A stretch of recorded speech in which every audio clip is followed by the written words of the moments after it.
tensi geopolitik yang terus memanas, ini kan sebenarnya memberikan gambaran bahwasanya perekonomian kita itu tengah mengalami tekanan. Stigma bahwasanya di tahun 2025 itu kondisi ekonomi global itu suram. 2025 dan 2026 ini adalah potensi di mana ada kemungkinan resesi. Kalau kita punya hutang ke negara lain, gitu kan ya, terus kita nggak mampu bayar, negara lain itu akan bilang bahwasanya Indonesia itu nggak bisa bayar hutang, jangan dipinjemin lagi.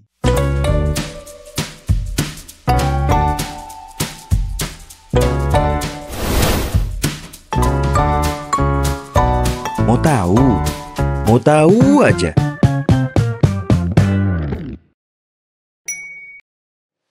Assalamualaikum warahmatullahi wabarakatuh. Halo Sobat Mistar, balik lagi bersama saya Wahyudi Atmawan dalam podcast Mau Tahu Aja. Tidak terasa kita telah sampai di penghujung tahun. Sebentar lagi kita akan memasuki tahun 2025 yang pastinya penuh dengan tantangan baru. Termasuk salah satunya yaitu tantangan ekonomi yang akan menjadi PR besar bagi seluruh masyarakat yang ada di Indonesia. Untuk mengetahui bagaimana sebenarnya keadaan ekonomi Indonesia pada 2024 dan prediksi ekonomi di 2025, hari ini kita telah mendatangkan bintang tamu, Abang Da Gunawan Benjamin. Selamat datang, Bang. Selamat datang, Bang Da. Ya. Terima kasih, Bang, ya, sudah hadir. Apa kabarnya, Bang, hari Alhamdulillah ini? Baik, Bang. Alhamdulillah baik, Bang. Bang, ngobrolin ekonomi pastinya banyak yang bertanya-tanya nih, Bang. Tapi sebelum kita memprediksi nih, Bang, mungkin kita bicara flashback dulu, Bang, ya. Sepertinya seperti apa sih sebenarnya flashback perekonomian di Indonesia di tahun 2024 yang lalu, Bang? Iya. Jadi gini ya, kalau kita ngelihat dari perkembangan situasi, dari realisasi sendiri lah ya, pertumbuhan ekonomi di tahun 2024 ini kan banyak ditopang oleh belanja pemerintah, khususnya dari beberapa agenda-agenda besar seperti pemilihan legislatif, pemilihan presiden, ada juga pilkada ya. Ini sebenarnya anggarannya cukup signifikan yang mampu mendorong pertumbuhan ekonomi di masing-masing daerah sehingga ekonomi secara nasional itu masih bisa dipertahankan di atas 5% walaupun nggak jauh dari angka 5%. Di beberapa daerah itu juga bisa bergerak di kisaran angka 5 hingga 5,2% di kuartal ketiga tahun 2024 kemarin. Nah, proyeksi sampai tahun 2024 itu juga diproyeksikan masih akan sama di kisaran 5 hingga 5,3%. Kan seperti itu. Nah, di tahun 2024 itu awalnya kita sempat dikejutkan dengan laju tekanan inflasi yang cukup signifikan ya di awal, khususnya di kuartal pertama. Tapi setelah itu kita menghadapi deflasi yang terjadi itu sekitar 5 bulan secara berturut-turut. Nah, gambaran deflasi ini yang jadi temuan yang sempat kita, kalau misalkan deflasi itu hanya terjadi 1 atau 2 kali gitu ya, itu kita mungkin bisa menyimpulkan sebagai deflasi yang terbentuk akibat kenaikan harga terus berbalik ya, menghadapi tekanan harga karena sisi supply-nya yang banyak. Tetapi pada saat deflasi terjadi beruntun, bahkan di beberapa momen-momen tertentu yang seharusnya belanja masyarakat itu signifikan, terjadi penurunan juga. Nah, disitulah kita baru berkesimpulan ini bahwasanya ada tekanan ekonomi dari sisi daya beli masyarakat yang mengakibatkan laju pertumbuhan ekonomi di tahun 2024 ini nggak maksimal. Sekalipun ya pertumbuhan ekonomi di 2024 ini nanti akan sedikit lebih tinggi dibandingkan dengan tahun 2023, tapi saya pastikan yang namanya belanja untuk pilkada, pilpres dan Pileg itu punya kontribusi signifikan terhadap pembentukan pertumbuhan ekonomi di Indonesia secara umum seperti itu. Jadi jangan disimpulkan bahwasanya ini adalah pertumbuhan ekonomi yang memang yang patut kita apresiasi. Oke, kita boleh bersyukur ya, tetapi jangan disimpulkan bahwasanya ekonomi kita membaik karena memang ada perputaran ekonomi ya, geliat ekonomi yang seyogyanya itu dilihat sebagai pertumbuhan dalam kondisi normal gitu loh. Ini nggak normal sebenarnya. Karena apa? Karena ada belanja yang besar yang mengakibatkan beberapa dorongan yang mengakibatkan stimulan terhadap pertumbuhan ekonominya itu tadi. Nah, kalau melihat gambaran yang lain misalkan, kita kalau misalkan pengen lihat apakah pertumbuhan ekonomi di 2024 ini memang bisa lebih baik dibandingkan 2023, maka asumsi dasar yang perlu kita lepaskan adalah belanja untuk pemilihan umum itu tadi, itu dikeluarkan. Nah, terus bagaimana dampaknya terhadap perekonomian? Nah, itu seharusnya yang jadikan perbandingan.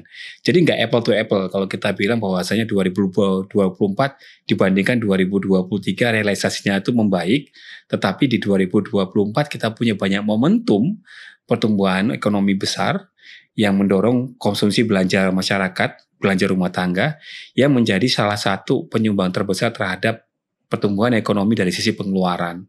Kan seperti itu ya. Ditambah lagi kalau kita lihat dari gejolak ekonomi global, ya kan ya, perlambatan ekonomi yang ada di banyak negara, terus kita melihat juga ada deflasi yang terjadi di beberapa negara besar, gejolak politik atau tensi geopolitik yang terus memanas, ini kan sebenarnya memberikan gambaran bahwasanya perekonomian kita itu tengah mengalami tekanan. Benar. Ya, jadi dampak dari perlambatan ekonomi global itu juga kita rasakan di sini. Hanya saja memang realisasi pertumbuhan ekonomi kita itu ya alhamdulillah sejauh ini masih lebih tinggi, bahkan melampaui ekspektasi dibandingkan dengan realisasi di tahun 2023 sebelumnya. Bang, jika dibandingkan dari negara-negara tetangga ASEAN, kalau saya kutip dari beberapa pemberitaan kita di peringkat 27 katanya, Bang. Itu sebenarnya benar nggak sih, Bang? Ya, kalau bicara data ya bisa aja ya, seperti itu ya.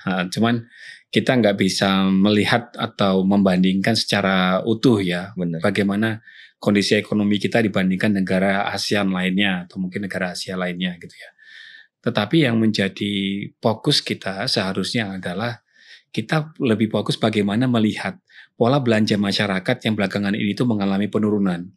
Kenapa? Karena dari sisi domestic consumption ya, atau dari sisi konsumsi domestiknya itulah yang selama ini menjadi tulang punggung perekonomian. Nah, domestic consumption-nya kita ini tuh belakangan ya kita boleh bangga dengan beberapa upaya pemerintah yang menekan jumlah masyarakat miskin gitu kan ya, bahkan masyarakat miskin yang ekstrim sekalipun juga udah turun signifikan gitu ya. Tetapi kita juga harus memahamin bagaimana penjualan retail, bagaimana belanja masyarakat, bagaimana bantuan sosial itu yang menciptakan sebuah pertumbuhan ekonomi yang semestinya ya tanpa bantuan sosial kita harus bisa mendapatkan gambaran seperti apa sih ekonomi kita itu secara utuh, secara realnya itu bagaimana. Kalau bansos yang masih dijadikan sebagai salah satu penyelamat, yang dijadikan sebagai salah satu mesin penggerak perekonomian, berarti kita ini sama aja menyediakan uang dalam jumlah besar di APBN kita yang digunakan untuk konsumsi. Sementara kalau kita lihat dari sisi produksinya seperti apa, kan begitu. Nah, yang paling penting itu kan sebenarnya masyarakat kita punya peningkatan dari sisi produksi ya, dari dunia usahanya, tercipta lapangan pekerjaan, baru terentaskan masalah kemiskinannya. Kalau sekarang kan tidak, kebalik ya. Kita melihat banyak pemberitaan PHK di mana-mana, tetapi belanja masyarakat miskinnya itu bisa dipertahankan, bahkan jumlah masyarakat miskinnya diturunkan, tingkat kemiskinannya turun. Namun di sisi lain kita juga menemukan bahwasanya banyak kok pemberitaan masyarakat menengah yang turun kasta. Yang justru ya kalau misalkan menengah itu yang sebelumnya jauh lebih tinggi dibandingkan garis kemiskinan, sekarang mereka sudah mulai mendekat di garis kemiskinan itu. Nah, hal-hal yang kayak gitu tuh yang sebenarnya harus jadi fokus pemerintah ke depan gitu kan ya. Jadi jangan hanya terfokus pada realisasi angka pertumbuhan yang ya kelihatan spektakuler, bisa bertahan di angka 5% setelah dihantam pandemi COVID-19, pertumbuhan ekonomi global yang melambat, ada perang di beberapa ya negara gitu ya yang kita kategorikan termasuk peningkatan tensi geopolitik gitu kan ya. Terus kita juga melihat kemarin itu inflasi yang cukup signifikan yang awalnya kita khawatir bisa menggerus belanja ya kan ya, menggerus daya beli masyarakat yang bisa memperlambat laju pertumbuhan ekonomi. Tetapi realisasi pertumbuhan ekonomi 2024 itu ternyata ya kan ya, ternyata setelah sejauh ini kita lihat ini menunjukkan bahwasanya Indonesia itu resilient, artinya kuat dalam menghadapi berbagai tantangan-tantangan pertumbuhan ekonomi yang kurang menguntungkan di tahun 2023, baik dari sisi internal maupun dari sisi eksternal. Itu sih. Nah, Oke Bang. Nah kalau kita bicara tentang kiblat ekonomi nih Bang, ya, pastinya Indonesia punya terdampak lah ya. Terdampak dari negara mana sih sebenarnya Bang? iya Yang sangat berimbas. Iya, sebenarnya kita tuh setiap negara pasti punya mitra dagang. Pasti. Mitra dagang kita ini siapa yang paling besar sejauh ini kan ya? Ya. Nah sejauh ini kan kita kan kiblatnya ya, atau kalau kita bilang sangat bergantung kemana? Ya masih sama Amerika Serikat, Cina, Jepang begitu kan ya, dan beberapa negara-negara lain termasuk India. Nah sekarang kita lihat dari sekian banyak yang menjadi mitra dagang Indonesia itu, yang mengalami pertumbuhan ekonomi signifikan itu yang mana? Yang menjadi penopang bahwasanya pertumbuhan itu akan menggaransi bahwasanya kita tuh punya kemampuan untuk mempertahankan pertumbuhan ekonomi dari sisi ekspornya itu seperti apa? Nah, sayangnya ya kan ya, kita bisa berkaca bahwasanya ada stagnasi yang terjadi di beberapa negara seperti Cina yang menjadi mitra dagang utama kita misalkan. Itu pertumbuhan ekonominya stagnan di kisaran angka 5% juga seperti kita. Dia nggak tumbuh signifikan, kecuali India yang memang agak lebih baik. Kalau kita lihat Amerika, ya angkanya itu realisasinya ya masih stagnan 3%-an begitu ya. Nah kalau misalkan kita berharap bahwasanya kita akan tumbuh baik dengan lebih banyak mendorong demand konsumsinya, domestik konsumsinya, atau dorongan untuk belanja konsumsi domestiknya, ya saya akan bertanya dari mana sumber itu akan kita mulai, kan gitu ya. Sementara kalau kita bicara ekspor maupun impor yang menjadi tolak ukur bagaimana perkembangan ekonomi global, faktanya belakangan ini walaupun kita tuh masih menikmati surplus neraca perdagangan, namun jangan salah, kinerja ekspor maupun impor itu sama-sama mengalami tekanan, sehingga surplus itu tetap tercipta. Nah, penurunan kinerja ekspor itu kan justru kan memperlihatkan kepada kita bahwasanya kondisi ekonomi kita itu rentan terhadap ya gejolak atau mungkin perubahan kondisi ekonomi negara lainnya. Benar. Termasuk juga impor, kan begitu ya. Jadi sejauh ini kalau saya sih menilai kiblat ekonomi kita, atau mungkin kalau kita mengacu kepada pertumbuhan ekonomi global, itu tidak ada yang bisa diharapkan di tahun 2025 mendatang. Bahkan IMF sendiri juga memberikan stigma bahwasanya di tahun 2025 itu kondisi ekonomi global itu suram. Begitu ya. Jadi apakah kita bisa berharap bahwasanya ekonomi kita bisa tumbuh lebih baik? Ya ini bagaimana caranya pemerintah nanti membiayain kebutuhan untuk pembangunannya, strategi apa yang diambil oleh pemerintah, dan bagaimana nanti pemerintah bisa mempertahankan daya beli masyarakat sehingga pertumbuhan ekonomi yang ditopang dari sisi pengeluaran ini masih mampu tumbuh di tahun mendatang. Oke. Nah, tadi Abang sudah mengaitkan sedikit tentang tahun 2025, Bang. Pastinya di 2024 tadi saya mention kita terselamatkan oleh dua momentum. Iya, pertumbuhan kita punya momentum besar. Ya, ada pilpres dan pilkada. Nah, tahun depan kan nggak ada, Bang. Nah, itu dia kan. Nah, kira-kira Bang, prediksi untuk tahun 2025, apakah Indonesia bisa survive dalam arti mempertahankan perkembangan ekonominya atau malah turun, Bang? Iya, kalau saya melihatnya dari beberapa perkembangan baik dari sisi internal maupun dari sisi eksternal, kita kemungkinan akan mengalami stagnasi. Iya. Dengan kecenderungan turun ya kalau saya bilang ya, dengan kecenderungan pertumbuhan ekonomi kita tuh melambat. Kalau kita lihat tahun 2025 sebenarnya itu ya di tahun 2025 itu kan pemerintah punya beberapa program ambisius yang besar ya, yang salah satunya itu akan direalisasikan di Januari 2025 itu adalah makan bergizi gratis. Ini kan juga menyerap anggaran yang banyak, gitu kan ya. Anggaran yang banyak ini juga harus membuat membuat pemerintah itu berpikir bagaimana mendapatkan anggaran untuk pemenuhan kebutuhan program itu tadi kan gitu ya. Salah satunya itu kan PPN yang udah naik 12 menjadi 12% sejauh ini. Nah, dari mana lagi sumber pertumbuhan pemerintah? Kalau ekspor, saya pikir sih ini masih 50-50 kemungkinannya untuk ditingkatkan tahun 2025 seiring dengan perlambatan ekonomi. Itu dia. Oke, dari mana lagi selain pajak, selain ekspor gitu kan ya. Nah, ini kan jadi pertanyaan kan gitu kan ya. Atau jangan-jangan nanti pemerintah mengalokasikan anggaran yang lebih sedikit untuk beberapa subsidi. Ya kan ya, seperti bahan bakar minyak kan gitu. Atau mungkin nanti pemerintah mengalokasikan beberapa anggaran pembangunan infrastruktur dialihkan untuk kebutuhan lainnya. Nah, kita nggak tahu seperti apa yang akan dilakukan oleh pemerintah. Yang paling penting adalah kuncinya bagaimana APBN itu sehat. Ya, kalau APBN-nya sehat, ini masyarakatnya dan investornya juga melihat bahwasanya pemerintah ini punya kapasitas untuk menjaga akselerasi pertumbuhan ekonomi di tahun-tahun mendatang, khususnya tahun 2025. Oke, beberapa upaya yang dilakukan oleh pemerintah sudah dilaksanakan per hari ini ya, sudah mulai kelihatan lah akan dieksekusi di tahun mendatang, karena memang 2025 ini kan hanya beberapa hari lagi kan. Benar, gitu ya. benar. Nah, apakah memang kita akan mampu survive? Pertanyaannya, benar. Kalau dari sisi APBN gitu kan ya, kita mungkin akan survive tapi akan terseok-seok. Terseok-seok. Jadi cara untuk menghindari agar ekonomi kita tidak terseok-seok itu apa? Ya penambahan hutang salah satunya, penerbitan surat berharga, misalkan begitu ya. Itu jadi salah satu cara untuk menambal defisit APBN. Atau mungkin untuk menambah banyak-banyak program yang ada di pemerintahan, kan gitu. Nah, kalau seandainya, ya saya sih nggak berharap pemerintah ini gagal dalam menjaga stabilitas ekonomi gitu kan. Tapi kalau seandainya itu tidak berjalan maksimal atau tidak sesuai dengan harapan pemerintah, apalagi yang bisa diharapkan oleh pemerintah?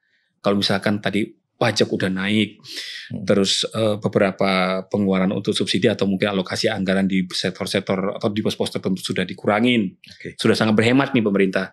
Ditambah lagi dengan penambahan rasio utang terhadap PDB yang dinaikkan oleh pemerintah gitu loh. Kalau itu gagal, apalagi coba yang bisa dilakukan? Nah, disitulah titik di mana kita akan melihat apakah negara ini mampu mengelola ekonomi atau selanjutnya justru akan menjadi pasien IMF.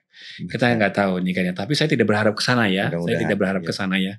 Karena memang kita berharap negara ini masih mampu untuk mempertahankan laju pertumbuhan ekonominya. Namun jangan salah.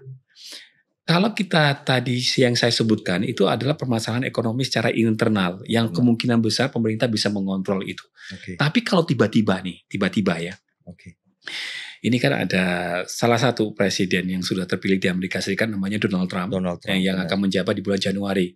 Sejauh ini beliau menyatakan bahwasanya dia akan mengenakan tarif untuk beberapa produk-produk dari negara pesaing seperti dari Cina. Apa dampaknya ke kita? Ini dampaknya cukup serius dan cukup besar ini. Apa itu? Salah satu yang paling kita khawatirkan ya, bukan khawatirkan lagi, suatu yang kita takutkan. Itu kan ya. Bahasanya kita takut itu kan ya. Adalah dampak dari kebijakan tersebut justru menekan ya output atau produksi di negara-negara Cina yang menjadi mitra dagangnya kita nih. Ya kan? Berarti kalau seandainya nanti Cina outputnya turun, secara otomatis kita juga ekspornya mau kemana? Benar. Nah ini yang jadi waspada kita, ini yang perlu kita waspadain. Oke. Apa implikasi yang paling signifikan dari ancaman global tersebut? Selain dari kebijakan ekonomi Donald Trump yang lebih prioritas kepada pengembangan ekonomi domestiknya, Donald Trump juga berniat nih untuk mengalokasikan anggaran yang cukup besar yang bisa dibelanjakan oleh masyarakat Amerika Serikat. Artinya apa? Artinya ya besar kemungkinan Donald Trump juga akan menambah surat hutang. Akan membuat APBN-nya mereka itu defisit. Nah, secara otomatis ini juga bisa mendorong kenaikan laju tekanan inflasi. Pertama, kita tadi berhadapan dengan kemungkinan ekspor yang turun atau perlambatan ekonomi negara lain. Yang kedua, kemungkinan laju tekanan inflasi yang tinggi akibat kebijakan tersebut. Kan gitu kan. Nah, terus kita bisa apa? Itu dari eksternal. Kita nggak akan pernah mungkin bisa mengintervensi nih.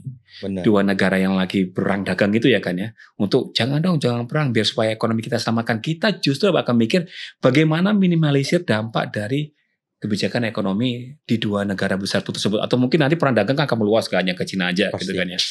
Nah itu adalah ancaman yang paling besar, yang paling serius yang kita hadapin. Kalau tadi dari masalah internal, oke, kita masih punya instrumen-instrumen kebijakan yang mungkin bisa kita terapkan. Nah kalau dampaknya dari situ gimana? Kita bisa ngapain dong? Tadi kan kita udah cerita nih, udah sampai kita nambah utang baru, ternyata ekonomi nggak mau tumbuh karena gejolak ekonomi eksternal. Gitu. Nah disitulah yang sebenarnya yang saya khawatirkan, yang mungkin ya dari banyak orang yang menyatakan bahwasanya 2025 dan 2026 ini adalah potensi di mana ada kemungkinan resesi yang akan terjadi di negara-negara di Asia. Walaupun saya nggak bilang Indonesia, tapi saya nggak mau itu terjadi di Indonesia. Kita nggak gitu mendoakan ya Bang. Nggak mau mendoakan itu, gitu kan ya. Okay. Nah, jadi secara internal mungkin kita akan survive, tapi dari sisi dampak ekonomi eksternal, nah kita nih yang belum tahu nih. Okay. Tapi nanti kalau diundang sama Mistar di acara podcast yang lain gitu kan ya, nanti kita update lagi. Gimana sih sebenarnya situasi setelah Presiden Trump terpilih. Okay. Kunci bahwasanya kita bisa survive atau tidak, kalau dari sisi kebijakan ekonomi yang diambil dengan lebih melihat perubahan atau dinamika ekonomi yang terjadi di tanah air, saya yakin kita bisa. Nah, kita akan lihat nanti setelah Presiden Donald Trump ini duduk, kita tinggal lihat arah kebijakannya seperti apa. Hal yang paling sederhana untuk melihat apakah memang dampak dari Trump ini akan menghancurkan perekonomian di banyak negara termasuk di Indonesia, kita lihat aja mata uang rupiah nanti. Oke. Nah, belakangan kita ribut nih mata uang rupiah ke 16.300 kan. 300. Walaupun tadi saya lihat rupiah di 16.190. Namun mata uang rupiah itu udah melemah dari 15.000 ke 16.300 di pekan ini. Ini jadi indikator bahwasanya ada nih ya, ada gejolak ekonomi yang diakibatkan oleh dinamika ekonomi di luar negara kita yang bisa membuat mata uang rupiah ini melemah. Loh, emangnya kalau rupiah melemah kenapa? Oh, jangan salah. Rupiah yang melemah ini berarti potensi kenaikan harga barang di tanah air, khususnya untuk beberapa komoditas-komoditas pangan, termasuk juga barang-barang lain yang diimpor dari negara lain. Oke, itu yang pertama. Yang kedua, pembengkakan hutang luar negeri. Hutang nggak nambah, tapi karena rupiah terus melemah, hutang jadi bengkak gitu kan ya. Nah itu juga bisa jadi ancaman buat kita. Jadi nggak sesederhana itu mengendalikan ekonomi di tahun 2025. Dan pertanyaan, apakah kita survive di 2025? Itu pertanyaan sulit sebenarnya. Kenapa? Ada banyak faktor yang sulit diprediksikan. Tetapi hal-hal yang sulit diprediksikan tersebut udah menunjukkan wujudnya dalam bentuk ancaman, dalam bentuk tekanan yang siap datang di tahun 2025 mendatang. Itulah dia. Oke Bang. Abang udah menjelaskan secara rinci dan gamblang tentang prediksi 2025 Bang. Nah, saya tertarik dengan PPN 12%. Iya. Itu kan banyak gonjang-ganjing Bang. Iya, benar. Nah, mungkin masyarakat masih bingung. Apa memang iya naik 12%, terus misalnya harga beras 100.000, jadi cuma naik 1% Bang. Iya, betul. Nah, mungkin kita harus bisa memberi informasi yang akurat dan terpercaya ke masyarakat. Boleh. Jadi gini ya. Tidak sesederhana menilai bahwasanya harga barang yang udah kena PPN 11%, misalkan harganya 100.000. Terus naik jadi 12%, harganya hanya naik 1%, misalkan begitu ya. Jadi 101.000 gitu kan ya. Enggak sederhana itu. Kita kalau mau menghitung PPN itu begini. Misalkan kita bicara beras ini dibentuk dari apa aja, gitu kan ya.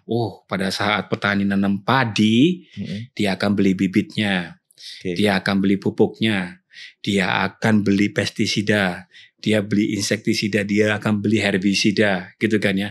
Dia keluarkan itu biaya pegawai, gitu kan ya. Buruh tani maksud saya, gitu kan ya. Terus ada nih komponen-komponen pembentukan harga lainnya. Nah, komponen-komponen itu kan juga naik kan pada dasarnya kan, seperti fungisida, insektisida, herbisida itu kan harga yang selama ini dikenakan PPN 11%. Jadi kalau PPN berubah 12%, itu juga berpeluang naik. Pastinya. Kan begitu ya, kan begitu. Nah, saya coba untuk enggak mau ngomongin ke beras dah sebagai komoditas yang paling sensitif di antara komoditas lainnya. Kita masukin ke harga cabai. Nah, nih. Saya pernah menghitung, enggak ini ya, belum lama ini sekitar 2 atau 3 hari yang lalu lah. Saya coba hitung nih. Cabai itu ya kan ya, di petani itu pada saat nanam cabai merah, kita bilang cabai merah. Itu pupuknya dia beli non subsidi. Yang pupuk non subsidi itu salah satu ya, termasuk objek yang kena PPN. Kalau saya baca kalau di Google itu kan itu termasuk salah satu objek yang kena PPN. Terus fungisida, herbisida, insektisida udah jelas itu adalah objek yang kena PPN. Kan gitu ya, belum lagi mulsa. Oke, dari situ saya coba bertanya nih kepada beberapa pedagang, gitu kan ya. Kira-kira nanti harga racun ini berapa sih naiknya di tahun 2025 setelah PPN naik 12%? Si pedagang itu dapat info dari produsennya, gitu kan ya. Dapat info dulu. Oh, naik itu bisa sampai 30% bang, dia bilang begitu. Waduh. Tapi itu kan masih wacana, saya bilang wacananya beliau gitu kan ya. Wacananya beliau gitu. Tapi kalau saya hitung terlalu tinggi memang kalau 30% gitu kan ya. Nah, namun pada saat saya mencoba untuk mengambil angka yang lebih rasional, yang lebih realistis, itu ada beberapa orang yang bilang ya paling naik 10 hingga 15%. Itu paling murah naiknya, ya kemungkinan besar paling rendah itu akan naik seperti itu. Saya masukin komponen tersebut ke pembentukan harga pokok produksi cabai merah. Tanpa pupuk, kalau misalkan pupuknya disubsidi, itu harga cabai merah itu setelah HPP ya, HPP-nya itu dihitung sama petani itu naiknya 3% lebih lah, 3,5% ke atas. 3,5% ke atas. Oke. Berarti kan nggak naik 1% kan? Benar. Iya. Kalau misalkan HPP-nya 16.000 per kilo, harga pokok produksinya itu ditambah sekitar 480-an rupiah per kilogramnya. Ya, itu baru HPP loh. Belum kita itu HPP yang dihitung tanpa saya mempertimbangkan bagaimana item buruh taninya itu tadi. Karena buruh taninya kan belum kejadian ya. Benar. Apakah di tahun 2025 mereka naik gaji atau tidak, itu kan saya belum dapat. Tapi dari gambaran kenaikan harga racun itu tadi ya, yang termasuk salah satu untuk mensupport tumbuh kembangnya si tanaman cabai merah itu tadi, itu aja udah seperti itu. Kalau pupuknya non subsidi dan kena PPN 12%, ya, jika pupuknya non subsidi dan jika juga kena PPN 12%, itu kenaikannya bisa 1.000-an. Artinya kenaikan harga pokok produksi petani itu udah 6%-an, kan begitu kan ya? Itu baru bicara HPP. Setelah petani panen, dia kan bilang, oh HPP-nya udah naik 1.000. Asumsikan dari 16.000 ke 17.000 nih hari ini. Dia akan berpegang di situ. Jangan sampai harga di bawah 17.000, saya rugi, ya kan ya. Saya akan mencari keuntungan. Misalkan tanpa ada kenaikan buruh tani, kita anggap kenaikan buruh tani 0. Dia jual nih ke Tengkulak, saya jual dia 23. Dia bilang begitu.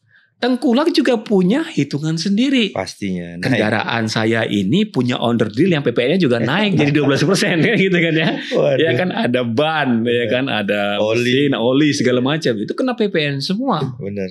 Gitu kan ya. Nah, saya belum sampai menghitung, bertanya sama ini ya, sama bengkel, itu oli mau naik berapa, ban mau naik berapa, onder yang lain mau naik berapa, itu belum ke sana saya.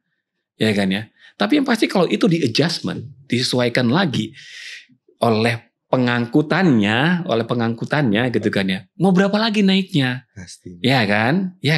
Dari petani aja udah naik 3-6%. Kalau berandai-andai gitu kan ya. Oh, nanti pengangkutan ya mungkin sama 6% sampai berapa persen gitu kan ya. Terus nanti begitu dari misalkan dari pedagang besarnya tadi itu mau menjual ke pedagang pengecer, katakan gitu, ada rantai pasok lagi di bawahnya. Pedagang pengecer ini juga akan berhitung lagi kan? Pasti. Ya kan? Dia punya toko sewa, ya kan? Di pasar tradisional dia sewa itu tokonya, lapaknya gitu kan ya. Lapaknya ini naik atau tidak? Oke, listrik, 2 bulan ini dapat subsidi katanya kan, nanti kan pemerintah gitu kan ya. Nah terus ada nggak komponen-komponen pembentukan harga yang lain yang membuat dia kemungkinan naikin harga jual? Oh, biasa mengkonsumsi air mineral nih pedagangnya nih gitu kan ya. Biasa dia beli nasi bungkus nih gitu kan ya. Ya kan, atau biasa dia makan di mana nih gitu kan ya. Jika itu terjadi kenaikan, masa iya dia nggak naikin harganya lagi sih? Benar. Ya kan? Jadi nggak sesederhana itu ngitung PPN dari 11 ke 12%, maka naiknya akan 0,9% gitu kan ya. Nggak sederhana itu. Implementasinya itu di lapangan akan lebih rumit. Semakin panjang rantai pasok suatu barang, itu bisa berlipat-lipat nanti itu dampak dari kenaikan PPN 12% itu tadi. Dia nggak bisa kita simpulkan sesederhana itu gitu loh.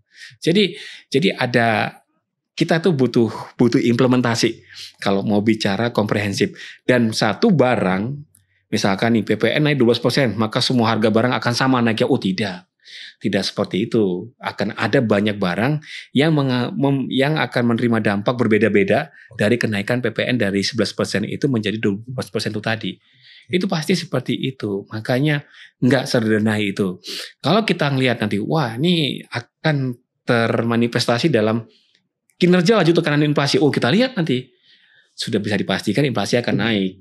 Kan gitu kan ya. Dengan kenaikan PPN 2%, inflasi pasti naik. Dan saya melihat kalau inflasi kita di tahun 2024 ini kan bagus nih. Ya, banyak daerah 1,4, 1,5, paling tinggi 2%. Banyak seperti itu.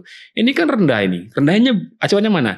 BI meletakkan punya sasaran 2,5% plus minus 1%. Paling bawahnya 1,5%, paling tingginya 3,5%. Kita berada di level yang paling bawah nih hari ini. Di bawah target sasaran Bank Indonesia nih. 2024. Tetapi di tahun 2025 saya akan melihatnya ini potensi untuk kembali ke angka 3,5%. Berarti di kisaran batas tengah hingga ke atas sasaran target Bank Indonesia itu nanti. Itulah dia. Jadi upah naik 6,5% gitu kan ya. Ada baiknya boleh senang kan ya, boleh disyukurin ya, alhamdulillah gitu kan ya. Tetapi ke depan kita punya beberapa tantangan yang mungkin bisa saja kenaikan itu menjadi tidak ada harganya seiring dengan kondisi laju tekanan inflasi nantinya. Tapi kita tidak berharap ya inflasi lebih tinggi daripada kenaikan upah itu tadi. Itu kalau kita membahas satu item lah kita bilangnya, per item. Kalau dampaknya secara luas Bang, apa yang terburuk kemungkinan terjadi di 2025 Bang? Gini, di tahun 2024 ya, kita flashback sedikit ya. Itu saya sudah melakukan survei terhadap beberapa pedagang pakaian ya. Pedagang pakaian ini itu sejak Idul Fitri ya kan, dan ini lagi dalam proses melakukan survei juga di jelang Natal ini ya, Natal dan Tahun Baru ya. Itu mereka sudah mengeluhkan loh, omsetnya itu turun terus sejak pandemi COVID-19 dan pemulihannya itu baru terlihat di tahun 2022 tapi turun lagi tahun-tahun selanjutnya. Dampak yang paling dirasakan dari kenaikan harga adalah pelemahan daya beli. Pelemahan daya beli ini, nah ini kita juga ya ini data saya. Ini saya mengumpulkan data dari Januari 2024 sampai Desember 2024 untuk penjualan daging ayam. Saya juga punya data dari tahun Januari 2023 hingga Desember 2023. Itu trennya turun tipis. Turun tipis ya. Memang nggak banyak ya, turun tipis gitu ya.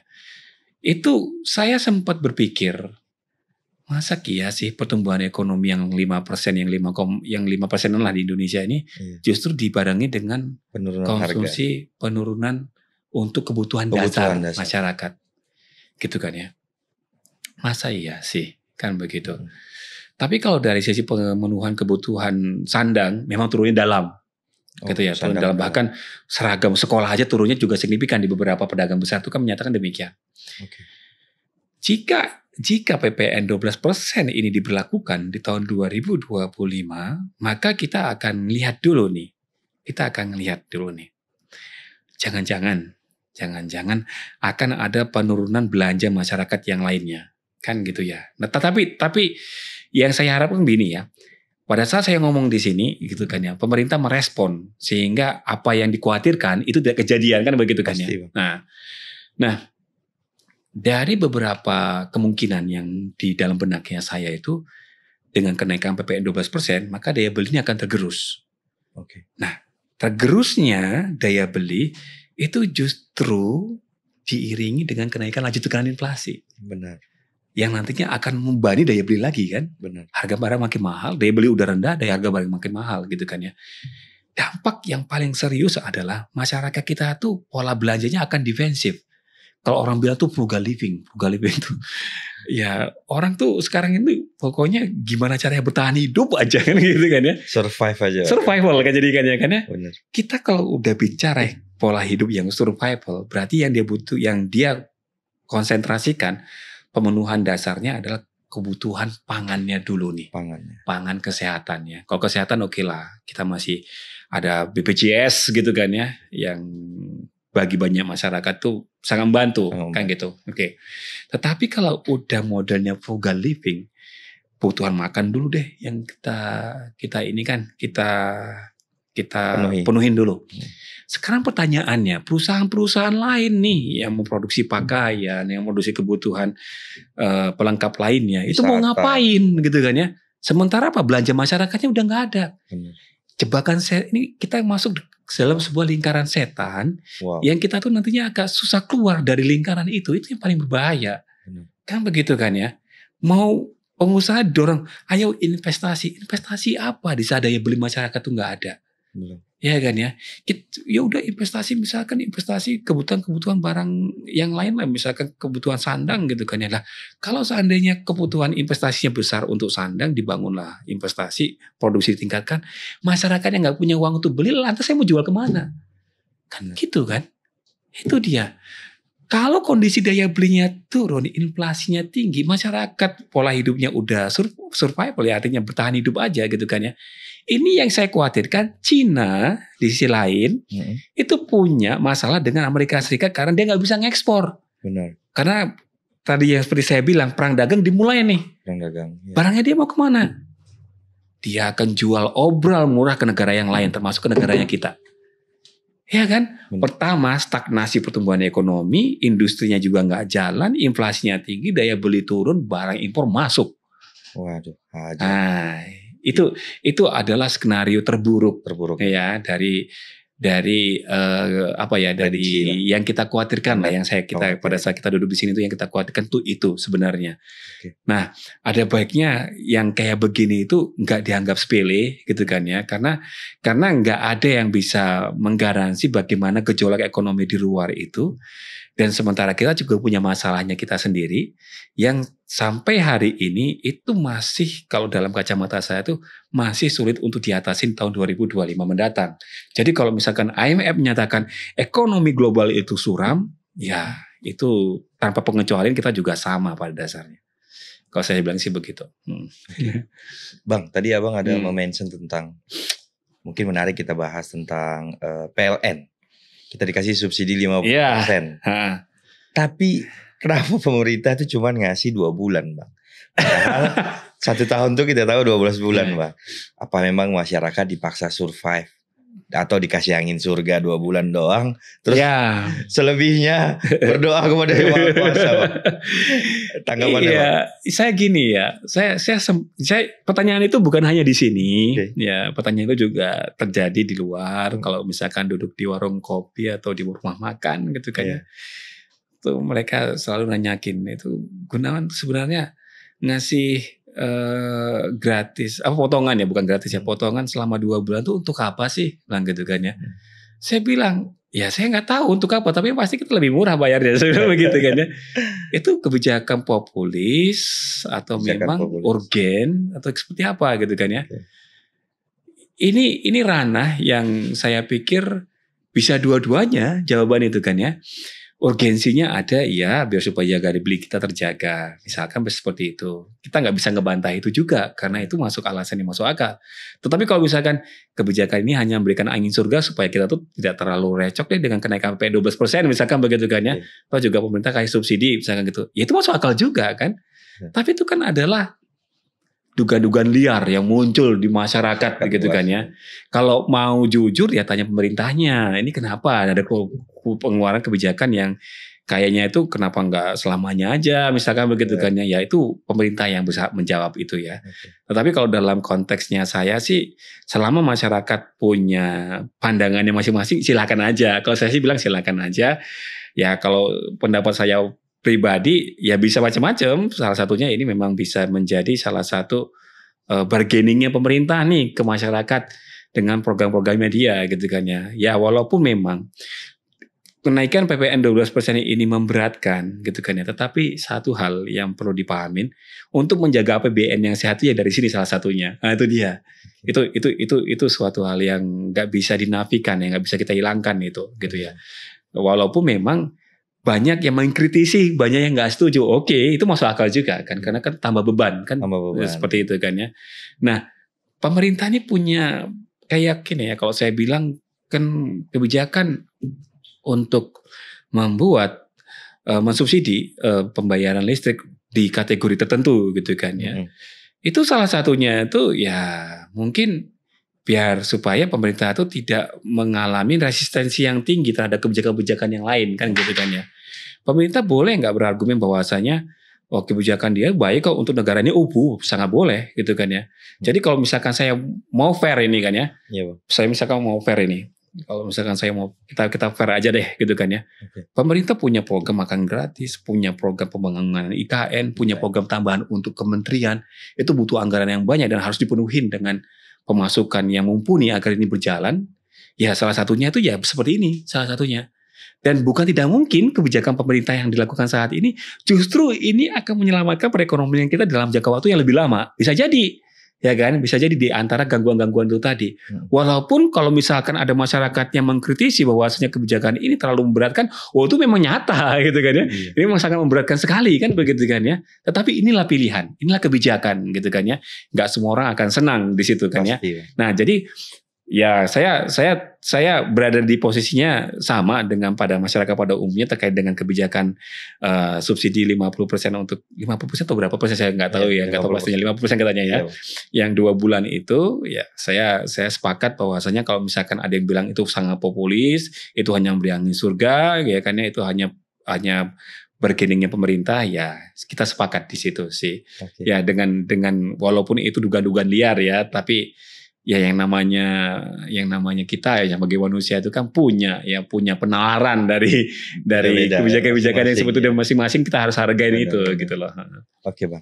Nah, jurus terakhir dari pemerintah kita biasanya nih kalau udah kejepit Bang, di pemerintah sebelumnya pasti hutang luar negeri Bang. Nah, boleh nggak kita tahu dari sudut pandang Abang sebagai ekonom lah kita bilang, gimana sih sebenarnya level utang luar negeri kita sekarang ini dan ke depannya? Gini. Kita mulai dulu dari pertanyaan sederhana orang awam, ya kan ya. Kalau utang luar negeri nggak dibayar nggak apa-apa sih sebenarnya kan ya Pak ya. Yang pernah ada pertanyaan salah satu warga gitu ya, petani biasa gitu kan ya. Saya bilang sih ya nggak masalah gitu loh. Kita punya hutang luar negeri gitu kan ya, banyak gitu kan ya. Terus kita nggak bayar sebenarnya nggak masalah gitu loh. Tapi kenapa semua orang mengkhawatirkan itu? Kan gitu kan ya. Karena mungkin petani ini bilang ke saya, karena selama ini kalau seandainya saya macet, saya nggak mampu bayar karena hasil panen jelek gitu kan ya. Selama saya sanggup nih menahan desakan dari debt collector gitu kan ya, telinga tebal misalkan begitu kan ya. Aman-aman aja kok, karena pas kebetulan pinjaman konsumtif tanpa ada jaminan, tanpa ada agunan. Oke, karena negara ini juga hutang tanpa ada jaminan atau agunan. Oh ya kan ya kan undang-undang yang menjamin kan begitu kan ya. Oke, gini logikanya. Kalau kita punya hutang ke negara lain, gitu kan ya, terus kita nggak mampu bayar, negara lain itu akan bilang bahwasanya Indonesia itu nggak bisa bayar hutang, jangan dipinjemin lagi. Sementara kita masih punya kebutuhan nih untuk pemenuhan kebutuhan impor bahan bakar, kebutuhan pangan. Itu yang harus dipenuhi dalam mata uang asing, bukan mata uang rupiah. Gimana kita bisa membayar hutang kalau kita nggak bisa ekspor? Gimana kita bisa memenuhi itu kalau seandainya kita nggak punya pemasukan dari yang lainnya? Ini bahayanya di situ, sehingga pada saat kita tidak mampu membayar hutang ke negara lain, itu akan membuat laju inflasi itu gila-gilaan di sini, krisis ekonomi jadinya kan. Nah itu yang perlu dihindarin sebenarnya. Nah, apakah hutang negara lain ini jadi solusi lain? Kayaknya sih bisa tetap jadi alternatif untuk menyelesaikan masalah yang ada di tanah air nantinya. Dan apa yang diomongin oleh Pak Jokowi sebelumnya bahwasanya ini ada banyak negara yang udah jadi pasien IMF, itu benar gitu kan ya. Jadi ini kita juga jangan sampai lah ya jadi pasiennya mereka gitu ya. Nah, cara yang paling bijak adalah memang dengan cara mengelola APBN kita ini dengan cara-cara yang sehat dan hati-hati atau prudent. Nah, itu yang harus dilakukan. Dan jangan salah ya masyarakat ya, walaupun kita ya, saya juga masyarakat biasa, walaupun kita ini tengah mengalami kesulitan ekonomi, merasa bahwasanya kita terjepit dengan kenaikan PPN 12%, Tapi saya ingatkan sekali lagi, bisa jadi kebijakan itu yang bisa menyelamatkan kita dari kemungkinan penambahan hutang luar negeri itu tadinya. Mudah-mudahan. Iya, mudah-mudahan seperti itu kan ya. Kita harapin seperti itu, gitu Iya, kan ya. Itulah dia. Oke. Bang, nggak terasa udah hampir di ujung acara nih Bang.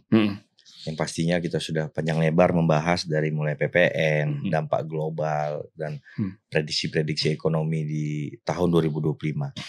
Mungkin ada nggak tips dari Abang terhadap warga Indonesia untuk bisa menghadapi dengan aman di tahun 2025 dalam hal ekonomi, Bang? Iya, jadi gini nih. Ada paradoks yang ditunjukkan di masyarakat kita itu di saat ekonomi lemah, penjualan mobil bekas itu di beberapa responden yang saya tanya itu justru baik gitu kan ya. Nah, jadi gini, kondisi ekonomi di tahun 2025 itu bukan hanya Indonesia saja yang diproyeksikan akan mengalami perlambatan. Negara lain juga sama. Artinya kita mungkin bernasib tidak jauh berbeda dengan negara lain. Kondisi ekonomi masyarakatnya. Secara mikro, kalau kita bicara pengeluaran rumah tangga, mempraktekkan frugal living atau memenuhi kebutuhan yang penting-penting saja, itu memang udah kejadian di saat ini di antara kita. Kalau itu memang menjadi salah satu jalan, satu-satunya jalan untuk bertahan hidup, lakukan dengan cara yang disiplin juga. Disiplin juga, gitu kan ya, disiplin. Jangan inilah ya, jangan terlalu terdorong untuk bergaya hidup yang konsumtif, terus lebih cenderung menunjukkan strata sosial yang nggak mencerminkan fundamental ekonominya. Nah, gitu kan ya, itu kan banyak tuh masyarakat kita yang seperti itu. Cobalah belanja dengan cara yang bijak, gitu kan ya. Terus kuranginlah pengeluaran yang saya pikir tuh nggak dibutuhkan atau mungkin yang bisa dihilangkan. Itu ada baiknya ditinjau ulang lah pengeluaran seperti itu. Jadi masyarakat sebenarnya nggak perlu takut juga berhadapan dengan ekonomi di tahun 2025 karena pemerintah juga akan mengeluarkan kebijakan penyelamatan dalam bentuk perlindungan sosial. Bansos. Itu udah disampaikan dan itu akan berlanjut lagi. Tapi pada saat bansos diterima, ada baiknya bijak juga dalam mengatur pengeluaran yang lainnya. Maka bergaji gratis yang akan dieksekusi di tahun depan, ada baiknya juga diikuti dengan penghematan yang bisa dilakukan, kemungkinan penghematan yang bisa dilakukan di masing-masing rumah tangga. Gitu kan ya. Nah, kalau misalkan pengetahuan tentang pemenuhan kebutuhan dasar masih seputar bahwasanya makanan bergizi itu masih daging gitu ya, atau mungkin ikan gitu kan ya, coba deh berpikir bahwasanya telur atau kedelai itu juga sumber protein yang bagus gitu loh. Jadi intinya apa? Intinya pada saat ekonomi 2025 yang diproyeksikan oleh banyak orang ini akan mengalami stagnasi dengan kecenderungan melambat, nggak perlu panik sih. Jadi jangan panik ya. Jadi jangan panik. Tetap optimis gitu ya, dan kita berharap pemerintah juga optimis nih. Kalau pemerintahnya nggak optimis, kita juga apalagi kan begitu kan ya. Benar. Tetap optimis. Namun saya secara pribadi masih yakin kita masih mampu survive selama kondisi ekonomi di luar negara kita itu tidak menunjukkan gejolak-gejolak yang berat, gejolak-gejolak yang bisa merubah tatanan fundamental ekonomi dunia, termasuk ekonomi yang di Indonesia. Itu aja sih. Oke, keren. Terima kasih banyak. Sama-sama Bang. Mudah-mudahan kita semua tetap bisa survive di amin ya, amin. Dan tidak ada gejolak yang begitu nyata dari global. Oke, itulah tadi dia perbincangan hangat tentang prediksi ekonomi di tahun depan dan juga flashback di tahun 2024. Tetap tonton terus podcast Mau Tahu Aja, tetap ingin tahu. See ya. Mau tahu aja.